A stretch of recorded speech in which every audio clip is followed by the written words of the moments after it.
स्वभाव की लड़की थी। सुरभि की हाल ही में पंकज नाम के लड़के से शादी हुई थी और जब सुरभि अपने पति और दो नंद चारू और रुचि के साथ रहती थी, सुरभि की दोनों नंद ही बहुत ज्यादा तेज थीं। वो बस अपना काम निकलवाना जानती थी। एक शाम पंकज घर आता है और सबको बुलाकर बोलता है, अरे मैंने तुम सबको बताया था ना, वो हमारी बुआ जो है ना, उनके बेटे की शादी तय हो गई है। तो आज फूफा मेरे ऑफिस आए थे मुझे शादी का कार्ड देने।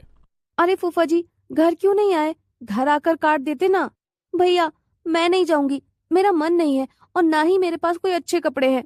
नहीं रुचि, अरे अपने घर की ही तो शादी है और पूरा परिवार ना जाए ऐसे अच्छा थोड़ी लगेगा। सबको जाना चाहिए और वैसे भी कल ही थोड़ी जाना है शादी में, तुम ले लेना कपड़े। अब सब लोग अपनी अपनी तैयारी करने लगते हैं।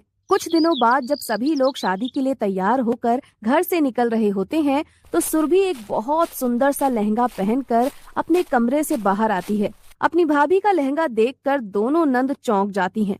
भाभी, ये तो आपने बहुत सुंदर लहंगा पहना है और हमें इतना बेकार सा लहंगा दिलाया, इसीलिए मुझे आपकी कुछ आदतें बिल्कुल पसंद नहीं है। अरे हमें भी अच्छा दिलवा देती ना आप। और नहीं तो क्या, आप ही शादी में सबसे सुंदर लगेंगी और हम तो सबसे बेकार। आप यही चाहती हो ना कि शादी में आए सब लोग हमें देखकर हंसने लग जाएं। अरे नहीं नहीं, ऐसा बिल्कुल भी नहीं है। ये तुम दोनों कैसी बातें कर रही हो? अरे मैं तो यही चाहती हूँ कि मेरी दोनों नंद शादी में सबसे ज्यादा खूबसूरत लगे। और रही बात इस लहंगे की, तो मैंने ये खरीदा नहीं है, बल्कि ये लहंगा मैं अपने मायके से लाई हूँ। असल में शादी के समय माँ ने मुझे ये लहंगा दिलाया था, कभी पहनने का मौका ही नहीं मिला।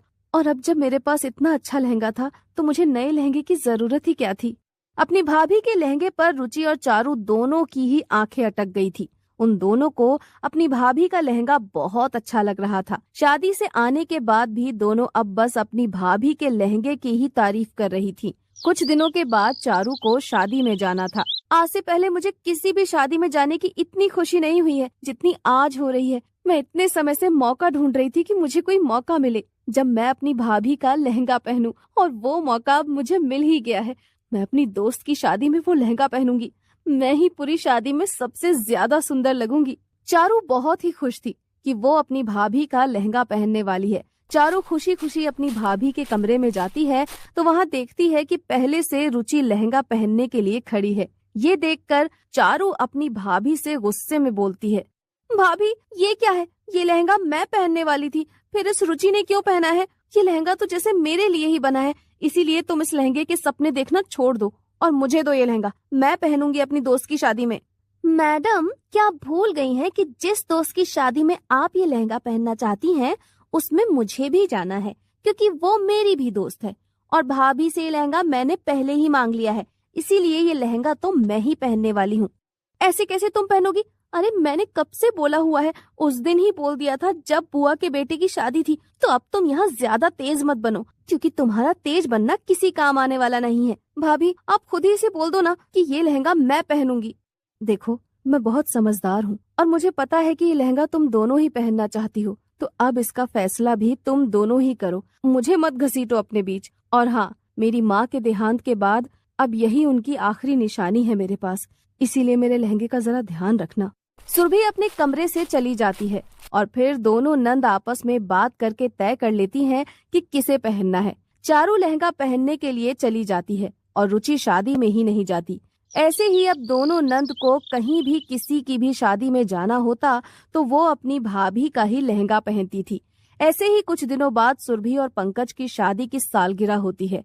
सुरभि तैयार होने जा रही होती है कि तभी वहाँ रुचि आती है और बोलती है, भाभी आप मुझे अपना लहंगा दे दो ना, वही वाला। मेरा बहुत मन है उसे पहनने का। आज आपकी सालगिरह के फंक्शन में मैं वही पहनने वाली हूँ। लेकिन वो लहंगा तो मैं पहनने वाली थी, आज मेरी सालगिरह है। आज मैं अपनी माँ का दिया हुआ तोहफा पहनना चाहती हूँ।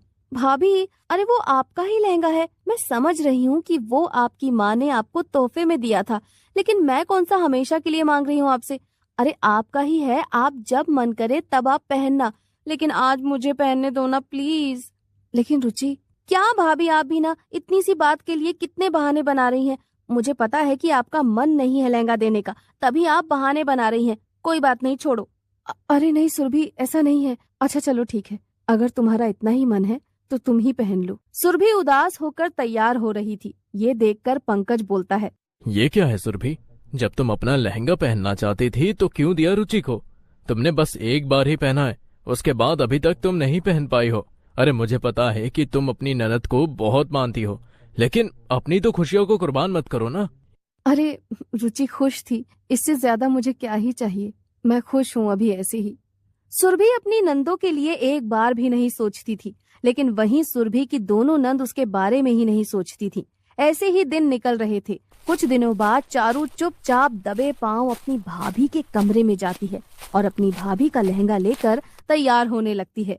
हाय, जब भी ये लहंगा पहनती हूँ मुझे तो इस लहंगे से और भी ज्यादा प्यार हो जाता है। ये कितना सुंदर है। आज कहीं जाना नहीं है, लेकिन फिर भी ये लहंगा पहनने का मन कर रहा है। चारू लहंगा पहनकर ऐसे ही तैयार होने लगती है कि तभी वहाँ रुचि आ जाती है और वो चारू को देखकर बोलती है, मैं वहाँ भाभी के कमरे में लहंगा देख रही थी, वहाँ कहीं नहीं मिला और तुम यहाँ तैयार हो रही हो। लाओ मुझे दो ये, मेरा मन कर रहा है लहंगा पहनकर फोटो लेने का। तुम्हें दिखाई नहीं दे रहा क्या? मैं यहाँ तैयार हो रही हूँ और तुम हो कि मांगने आ गई। अभी मैं पहन रही हूँ, तुम बाद में आना। ऐसे कैसे बाद में आना? अब क्या मैं तुम्हारी ही मर्जी से चलूंगी? उस दिन तुम्हारी मैंने सुन ली थी ना, लेकिन आज नहीं, आज मुझे चाहिए। उस दिन भी मैंने ही पहना था और आज भी जब तक मेरा मन करेगा मैं तब तक पहनूंगी। जब तुमने ऐसा बोल दिया है तो मैं भी देखती हूँ कि ऐसे कैसे आज तुम पहन सकती हो इसे। उस दिन चुप रह गई थी मैं, लेकिन आज मैं बिल्कुल भी चुप नहीं रहने वाली हूँ। दोनों बहनें लहंगे को खींचने लग जाती हैं और इस खींचातानी में लहंगा काफी हद तक फट जाता है। दोनों की लड़ाई की आवाज सुनकर वहाँ सुरभि और पंकज आ जाते हैं। फटा हुआ लहंगा देखकर सुरभि की आंखों में आंसू आ जाते हैं। ये तुम दोनों ने क्या किया? तुम्हें पता था ना कि ये सुरभि की माँ की आखिरी निशानी है और तुम दोनों ने इसे फाड़ दिया। मैंने नहीं, चारू ने फाड़ा है। ये इसकी ही गलती है, मैंने कुछ नहीं किया। हाय, कितना झूठ बोलती है ये, इसकी वजह से ही लहंगा फटा है। दोनों अब भी बहस करने लगती हैं। सुरभि चुपचाप वहाँ से चली जाती है। सुरभि अब घर में किसी से नहीं बात करती, बस चुप चुप रहती थी। ये देखकर दोनों नंद को भी काफी ज्यादा बुरा लगता है। कई दिनों बाद एक डब्बा लेकर दोनों नंद सुरभि के पास जाती हैं। भाभी, ये आपके लिए।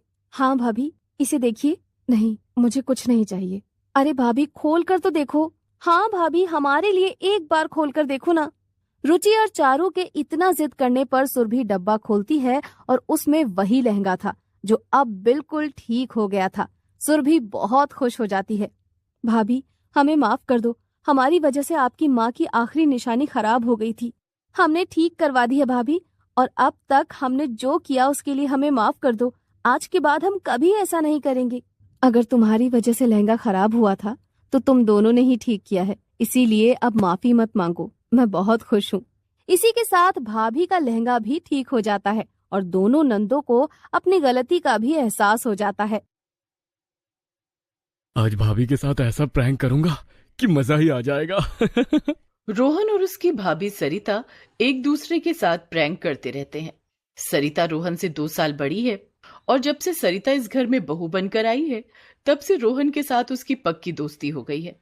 दोनों हमेशा एक दूसरे का मजाक उड़ाते हैं और हंसी मजाक करते रहते हैं। आज रोहन ऐसे ही हंसी मजाक वाले मूड में है। लगता है भाभी सो गई है। अभी जाके भाभी के चेहरे पर दाढ़ी मूंछ बना देता हूँ, बहुत मजा आएगा। रोहन पेन लेकर सरिता के कमरे में गया। दोपहर का वक्त था। सरिता गहरी नींद में थी। उसी का फायदा उठाकर रोहन ने सरिता के चेहरे पर दाढ़ी मूंछ बना डाला और वो कमरे से चला गया। शाम के 5 बजे सरिता की नींद खुली। तभी बाहर से उसकी सास ने उसे बुलाया। अरे बहू, 5 बज गया है, चाय बना दो। हाँ माँ, बना देती हूँ। सरिता को अपने आप को आईने में देखने का मौका नहीं मिला। वो रसोई में चली गई और चाय बना कर ले आई। सोफे पर सरिता की सास जानकी, ससुर हरिहर, सरिता का पति मनोज और देवर रोहन बैठे हुए थे। लीजिए, चाय बन गई है, पी लीजिए। लेकिन तभी सरिता को देखकर सभी हंसने लगे। सरिता घबरा गई। ये क्या बहू, ये किसने किया तुम्हारे साथ? क्या हुआ? क्या बात है? आप सब लोग हंस क्यों रहे हैं? अपने आप को आईने में देखो बहू। अरे तुम्हारे चेहरे पे दाढ़ी मूंछ कहाँ से आ गई? सरिता ने अपने आप को आईने में देखा और उसे